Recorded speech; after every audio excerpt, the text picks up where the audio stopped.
toda a história tem um começo, mas todo começo é um início relativo a algum outro acontecimento anterior.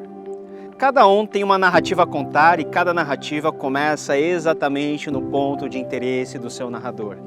Entretanto, o começo da história, de qualquer história, pode não coincidir com o começo daquele que está contando a história. Ficou confuso? A grande narrativa bíblica começa com a primeira verdade absoluta. No princípio, Deus criou os céus e a terra. O princípio marca o início mais elementar de todas as coisas. É quando Deus, o Criador, começou a formar todo o ambiente, o universo dentro do qual Ele colocaria as suas imagens reais, os seres humanos.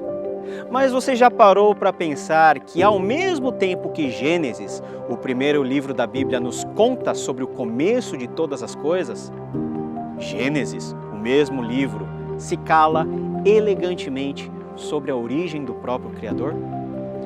Antes da criação, o Criador já existia. Desde quando? Você vai me perguntar. E posso certamente te responder, desde sempre. Deus sempre existiu. Ele é eterno. Não existe início para Deus, porque Deus simplesmente era, é e sempre será. O salmista canta da seguinte maneira: antes que os montes nascessem, ou que tu formasses a terra e o mundo, mesmo de eternidade a eternidade, tu és Deus. Dentro do primeiro grande ato da história de Deus, o Criador se revela como aquele que sempre é Deus, imutável e eterno. É fiando nesse fato, nesse dogma formativo de toda a Escritura, que podemos caminhar para o ato da criação e o seu propósito. Quando lemos os 2 primeiros capítulos de Gênesis, nos deparamos com uma peça literária maravilhosa, porém complexa. Embora os povos da antiguidade, desde os egípcios até os mesopotâmicos, todos eles tivessem cada qual a sua maneira de narrar esse início, o relato bíblico é único. No princípio, Deus criou os céus e a terra.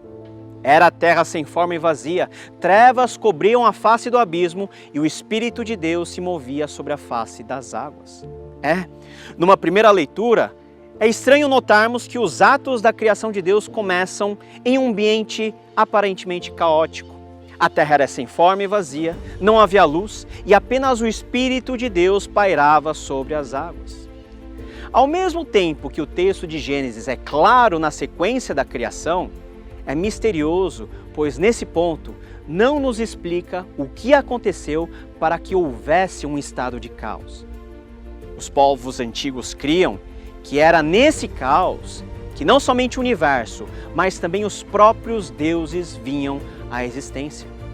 Nesse sentido, Gênesis, embora não explicando que caos seria esse, nos revela algo que dentro do contexto em que esse livro foi revelado e registrado, era uma revolução. O Deus de Israel é diferente. Ele não teve origem. Ele governa sobre o caos e dessa situação informe e vazia, cria a partir do nada tudo o que existe. O ato da criação nos ensina que Deus, o verdadeiro e único Criador de todas as coisas, é distinto de sua criação. Enquanto os antigos pagãos criam que os deuses e o universo vinham a existir por meio de um emaranhado de conjunções e ligações, o Deus dos hebreus é independente e autossuficiente. Ele existiu muito bem sem a criação e não depende dela para nada. Mas ao olharmos sob outra perspectiva, entendemos que nós que somos feituras de Deus, nós que dependemos absolutamente do nosso Criador para tudo. É Deus quem dá a vida. É Ele quem a recolhe. Ele cria e desfaz. Ele é soberano. O teólogo holandês Herman Bavinck disse: as Escrituras advertem primariamente contra qualquer tentativa de confundir Deus com a sua criação e cortam toda a incredulidade pela raiz, assim como toda a falsa fé e superstição. Deus e o mundo são distintos em essência, separados como Criador e criatura.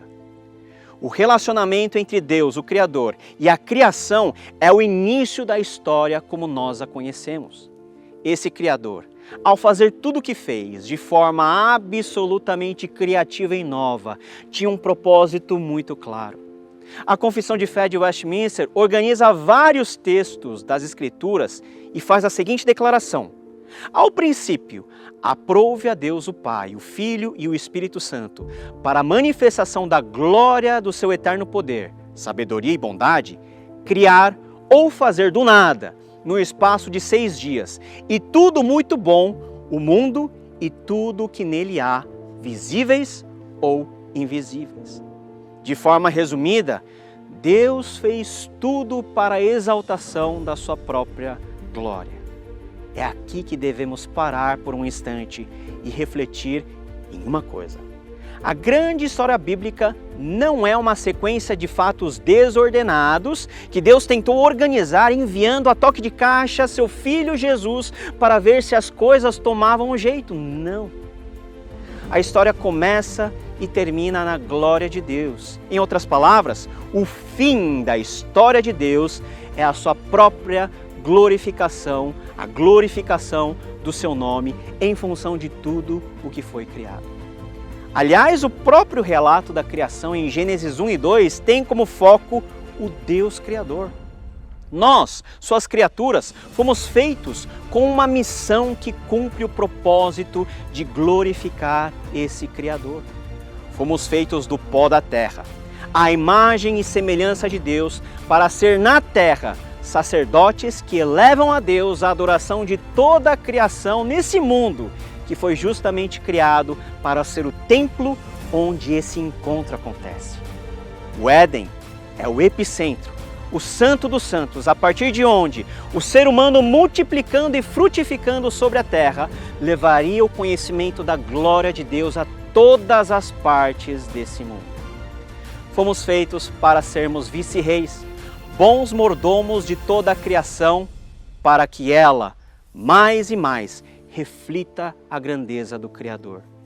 No Éden, a miniatura do templo cósmico de Deus, homem e mulher foram colocados para que servissem a Deus e nele vivessem a plenitude.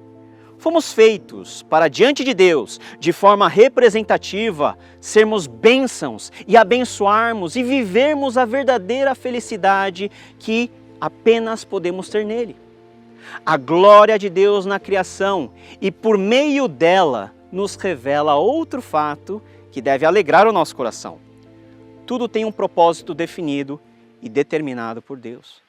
Nós dizemos que o Criador tem um decreto e que a criação é o primeiro grande ato desse agir de Deus, principalmente na vida daqueles que foram criados à sua imagem e semelhança.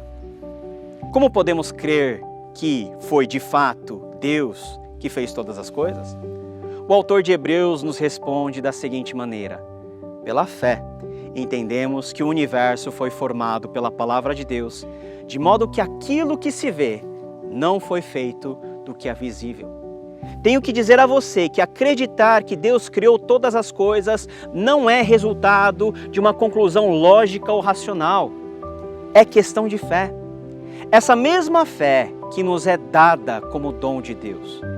Vivemos em um mundo que tenta a todo custo extirpar o fator Deus de todo o cotidiano humano. Mas o padrão da humanidade criada sempre foi se maravilhar diante da beleza e grandeza da criação, buscando, como que tateando no escuro, tocar o Deus que fez tudo isso. Eis a nossa certeza em relação à criação. Se Deus criou todas as coisas, como as Escrituras afirmam, Ele está não somente no controle de tudo, mas também cumprirá seu propósito em ter feito tudo o que existe.